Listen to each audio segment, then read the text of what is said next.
physical arrangement of different elements of advertisement such as heading, illustration, copy, slogans and logo.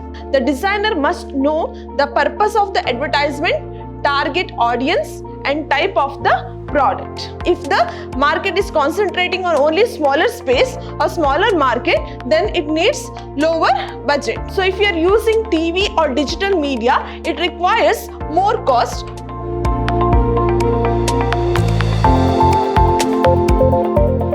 Hello everyone, welcome to the session 2 of Unit 3 of Advertising and Media Management. My name is Sri Devi, Faculty, Department of Commerce, Vidhyaashram First Grade College, the Temple of Excellence, MYSURU. Agenda for today's video is advertising layout, advertising budget, art of copywriting for different media. Now first let us see the meaning of advertising layout. So here the meaning of advertising layout or advertising layout referred to the physical arrangement of different elements of an advertisement such as headlines, illustrations, copy, slogans and logo. So here what is advertising layout?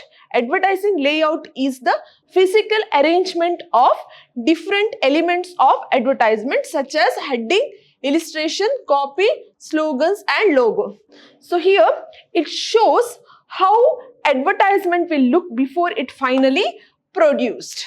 So now let us see the different elements of advertising layout. In that first one is headline.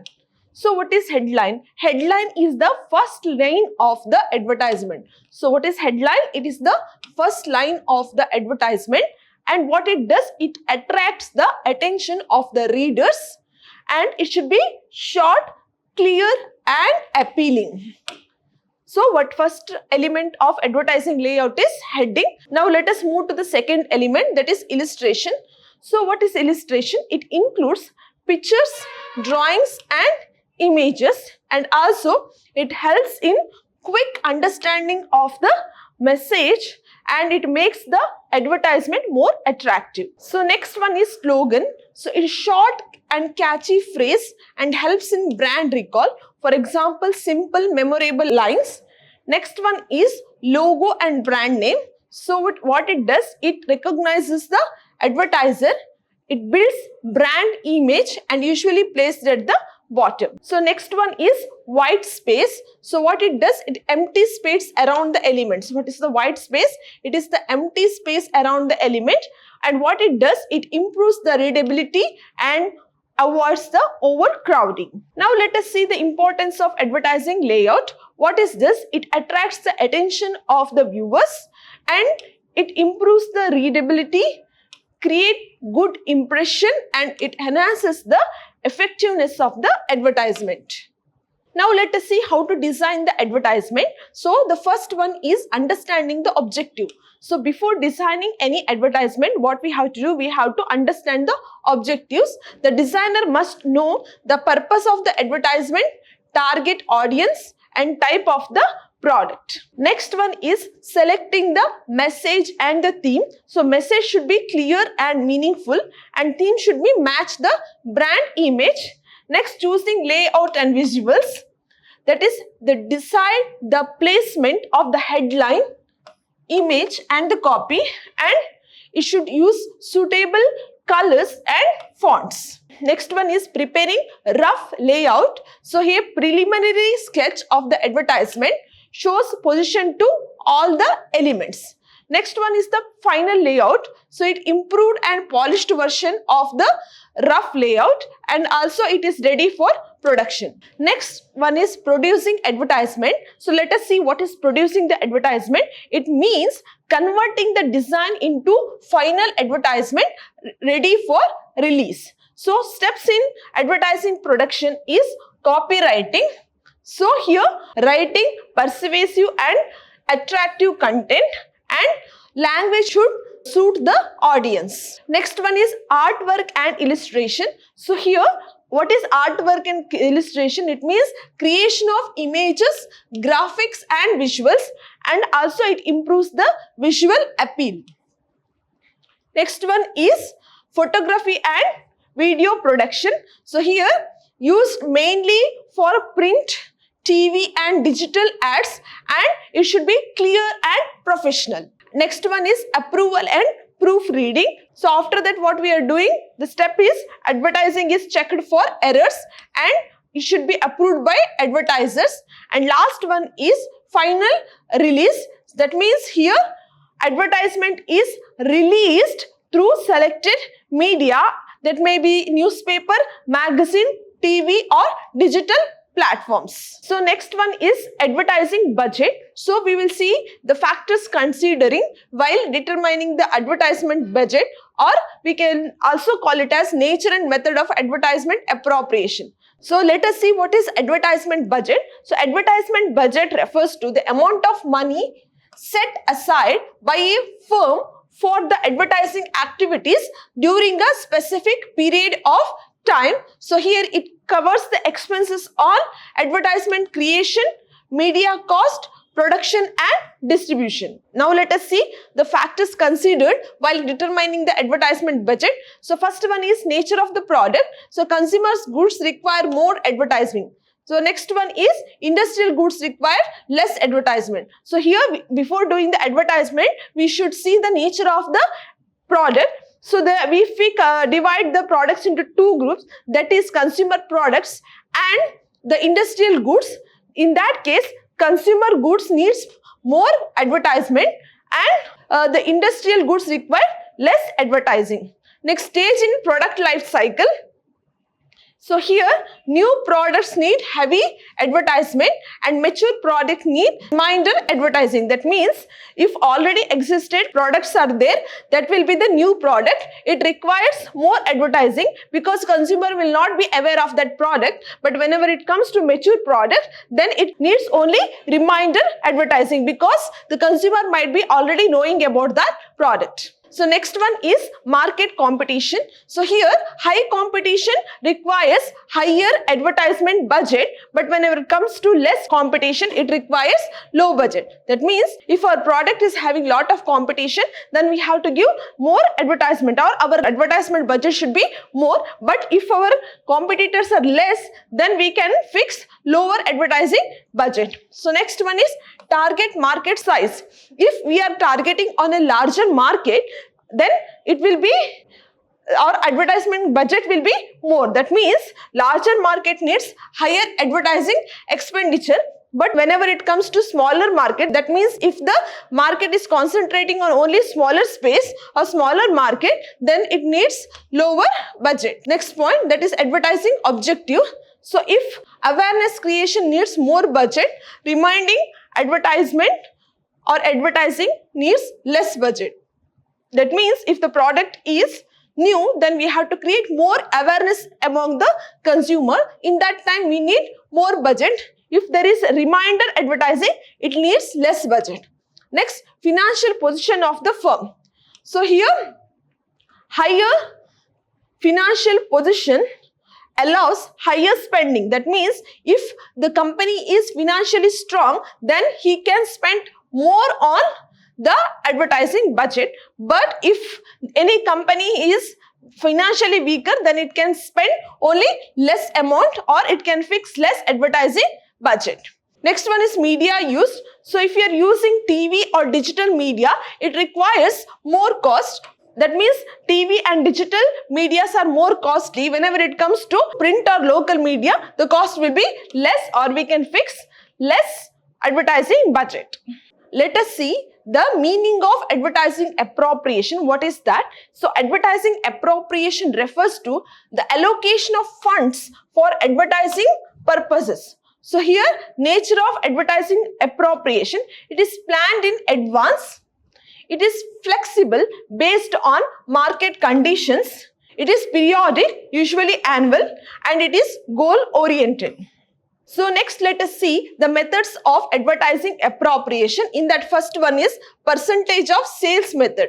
So what is percentage of sales method? Here, advertising budget is fixed as a percentage of sales, and it is simple and popular method, and also it is suitable for stable business. So next one is competitive parity method. So here advertisement budget is fixed on the basis of competitors' advertising spending and it helps in maintaining the market position. So next one is objective or task method. So here budget is based on the advertising objectives. That means here advertising budget will be decided on the advertising objectives and it is most scientific and logical method. So next one is affordable method. So here company will spend or firm will spend what it can afford and it is always used by, or most of the times it is used by the small firms. So next one is incremental method. So here budget is increased or decreased from previous year and it is easy to use. Next one is importance of advertising budget. What it does, it controls advertising expenditure. It ensures effective use of resources and it helps in achieving marketing goals and it avoids wastage of money. So these are the importance of advertising budget. So what it does, it controls the advertising expenditure and it ensures effective use of advertising resources and it also helps in marketing goals and avoid wastage of money. So next one is art of copywriting. So here, first let us see the meaning of copywriting. Copywriting is the art of writing persuasive words for advertisement to inform, attract and influence the consumers to buy the product or service. So so meaning of the copywriting in the advertisement. Here, copywriting is the art of writing persuasive words for advertisement to inform, attract, influence the consumer to buy the product or service. So here the written matter of advertisement is called advertising copy. So here art of copywriting is for advertisement or advertising. So meaning of copywriting in advertising. So here what is the meaning of copywriting in advertising? It is the art of writing persuasive words for advertisements to inform, attract and influence the consumers to buy the product or services. Now let us see art of copywriting. So art of copywriting involves creativity, understanding consumer psychology, clear communication and persuasive language. Next one is the guidelines for effective copywriting. So first one is clarity. So here message should be simple and easy to understand and it should avoid confusing words. Next one is brevity. So here copy should be short and precise and it should avoid unnecessary details. Next one is attractiveness. So here use catchy headlines and slogans and language should be interesting. Next one is truthfulness. So copy should be honest and believable and false claims should be avoided. Next one is consumer oriented or customer oriented. That means it should focus on consumer benefits and use you approach. So next one is repetition. That means here important point should be repeated and because it will helps in recall. Next one is consistency. So copy should match the brand image and theme. Now let us see the copywriting for different media. So here first one is copywriting for print media. So here print media means it may be newspapers, magazines and brochures. So features of the copywriting for print media is detailed copy is possible, headlines and visuals are important. So here readers can read at their own pace and the guidelines for the copywriting for print media are there should be strong headline, it should be informative body copy and proper layout and typography. Next one is copywriting in audio media. So audio means it may be audio, radio or podcast. So features are it depends only on sound, no visuals and message should be remembered. So guidelines are simple and conventional language, short sentence, repetition of brand name, usage of jingles and sound effects. Next one is copywriting for television media. This includes TV advertisement. So the features of television media is, it is a combination of sound, visual and motion, and it is very powerful medium, and it is coming for a limited time. So guidelines are, it should be short and impactful copy, and next, coordination between visuals and words should be there. Next, there should be emotional appeal, works well. There should be emotional appeal that will work well. And next, strong opening and closing. Next one is copywriting for outdoor media. So it may be hoardings, posters and banners. So features are viewed for few seconds. So there will be a limited space and high visibility. Next, guidelines are very short copy, bold and readable fonts, catchy slogans, clear brand name. Now let us see the importance of copywriting. So first one is communicates product information. So what copywriting will do, it communicates product information and it persuades consumers and builds brand image and improves advertising effectiveness. This is all for today's video. Thank you.